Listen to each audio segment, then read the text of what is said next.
श्री राधे श्री राधे श्री राधे श्री राधे श्री राधे श्री राधे श्री राधे श्री राधे श्री राधे श्री राधे श्री राधे श्री राधे श्री राधे। श्री राम की नियति अवध राज सिंहासन पर बैठने की नहीं है। वे तो चल पड़े थे द्वार द्वार खोजते हुए बिलखते हुए प्राणियों को। राम पहुँचे, पहल की, द्वार खटखटाया, द्वार खुला। जो भी दीन दुखी उन्हें द्वार पर मिला, राम ने उसे अपनी बाहों में समेट लिया। राम के प्रेमाश्रु के प्रवाह में उसका दुख दर्द बह गया।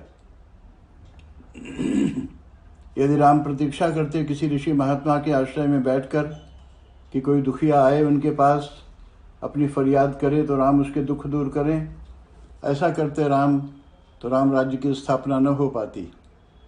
भले ही रावण का प्रतिकार हो जाता, क्षणिक सुख शांति समाज में छा जाती, परंतु राम राज्य तो बात ही और है। उसकी स्थापना नहीं होती, उसके लिए योजनाएं नहीं बनती, घोषणा नहीं की जाती राम राज्य के सिद्धांतों की। राम राज्य का आदर्श व्यक्ति व्यक्ति के आचरण में प्रकट हो जाता है, क्योंकि वह आदर्श किसी नीति पर, मान्यता विशेष पर आश्रित नहीं है।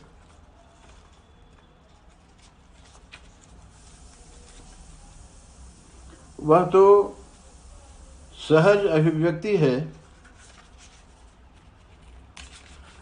जीवन की गहराइयों की, जहाँ धर्म का शासन है, रोम रोम से जहाँ धर्म की घोषणा है। राम को मर्यादा पुरुषोत्तम माना जाता है। किस अर्थ में मर्यादा पुरुषोत्तम है राम? क्या राम की मर्यादा थी कि एक लीक पर चलते रहने की? नहीं, यह बात नहीं थी। राम की मर्यादा के यथार्थ रूप को समझना आवश्यक है। राम की मर्यादा यह थी कि उन्होंने आंख मूंद कर किसी भी मर्यादा को स्वीकार नहीं किया। जीवन की उन्मुक्तता में उनका विश्वास था। उन्होंने किसी मर्यादा को तोड़ा नहीं। हाँ, चलती हुई व्यवस्था के समानांतर व्यवस्था अवश्य खड़ी कर दी। बस इस अर्थ में राम मर्यादा पुरुषोत्तम है। कृष्ण भी मर्यादा पुरुषोत्तम है।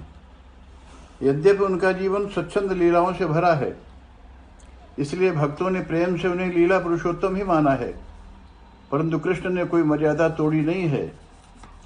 कृष्ण ने संवारा है, सजाया है समाज को, एक एक कड़ियाँ जोड़ी हैं समाज की। हाँ, इतना अवश्य है कि राम के समक्ष त्रेता की परिस्थितियाँ थीं और कृष्ण द्वापर के परिवेश में पले थे। दोनों के बीच लंबे काल का अंतराल था। राम को अर्जुन जैसी समस्या का सामना नहीं करना पड़ा था। गीता का उपदेश द्वापर की मांग थी, तो कृष्ण को खड़ा होना पड़ा था अर्जुन का मोह दूर करने के लिए। रथ से चलाना पड़ा था कृष्ण को, अर्जुन का सारथी बनना पड़ा था उन्हें। कौरव पांडवों के बीच कूटनीति भी खेलनी पड़ी थी। राम को इन सब बातों की आवश्यकता न थी। त्रेता युग में कंस जैसा क्रूर नहीं था कोई। छोटे छोटे बच्चों की हत्या करने वाली पूतना भी न थी। रावण था, शूर्पणखा थी, दोनों ज्ञानी, परंतु स्वार्थ ने उन्हें अंधा कर दिया था।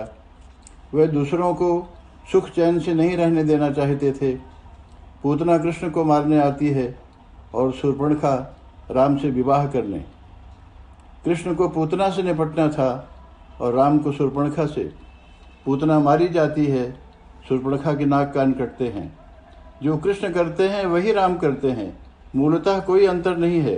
अपराध की मात्रा के अनुसार दंड की मात्रा में घट बढ़ है। कृष्ण का गोपियों के बीच रहना, क्रीड़ा करना, रास रचाना मर्यादा का उल्लंघन नहीं था। उद्देश्य पवित्र था।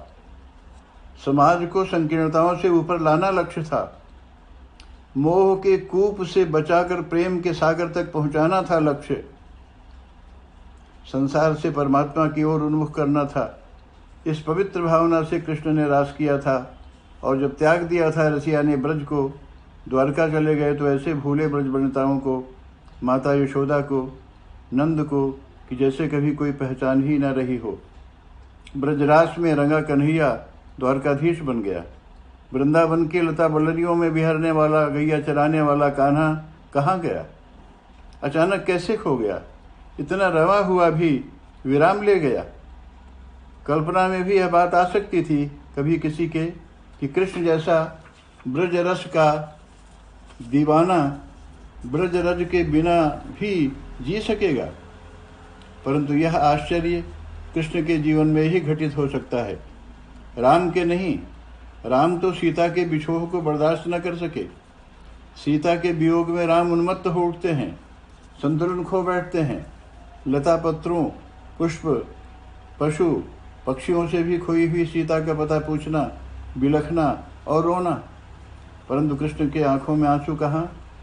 कृष्ण प्रेम के धरातल से उठकर ज्ञान में समा गए थे। कृष्ण का ज्ञान उनके प्रेम का रूपांतर था। राम ज्ञान के धरातल से प्रेम में डूबे थे। राम का प्रेम उनके ज्ञान का रूपांतरण था। यही अंतर पड़ा था राम और कृष्ण के बीच। अंतर मात्र कहने के लिए शब्द जो भी प्रयोग में आएंगे वे अपूर्ण होंगे। राम कृष्ण तत्व का निरूपण तो संभव ही नहीं है। जब भी उनके बारे में कहेंगे तो फर्क होगा। उससे जो शब्द कहना चाहते हैं वह नहीं कह सकते।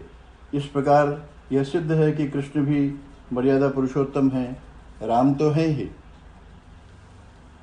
मर्यादा पुरुषोत्तम कृष्ण हो या राम, किसी धारा विशेष में नहीं बंधते। मर्यादा की सीमा बन जाती है तो मर्यादा समाज के लिए घातक सिद्ध होती है। मर्यादा का विस्तार चाहिए, असीम उन्मुक्तता चाहिए मर्यादा में। वैसी उन्मुक्तता जैसी जहाज के ऊपर के बैठे हुए पक्षी को रहती है। जहाज है समुद्र के बीच, पक्षी बैठा है जहाज की छत पर। कोई पिंजड़ा नहीं, कोई बंधन नहीं, फिर भी वह पक्षी बंधा है जहाज से, बिना बांधे भी बंधा है। जहाज के सिवा कोई सहारा ही नहीं है उसके पास। उन्मुक्तता इतनी व्यापक है उस पक्षी के लिए कि वह इतनी बड़ी उन्मुक्तता को अपना ही नहीं सकता। वह अपनी इच्छा से ही बिना किसी बंधन के भी बंधे रहना चाहता है। इसी अर्थ में कृष्ण बंधे हैं मर्यादा में। मर्यादा से राम की मर्यादा भी यही है। दोनों ने ही युग की मांग के अनुसार मर्यादा को विस्तार दिया है, अनंतता दी है। अपरिमेय असीमित मर्यादा सूत्र धर्म का परिणाम है। धर्म में ही वह क्षमता है कि वह मर्यादा को अनंतता दे सके। राम हो या कृष्ण धर्म से बंधे हैं, नीति से नहीं। और जो धर्म से बंधता है वो मुक्त हो जाता है। धर्म का बंधन मुक्ति का द्वार है। श्री राधे श्री राधे श्री राधे श्री राधे।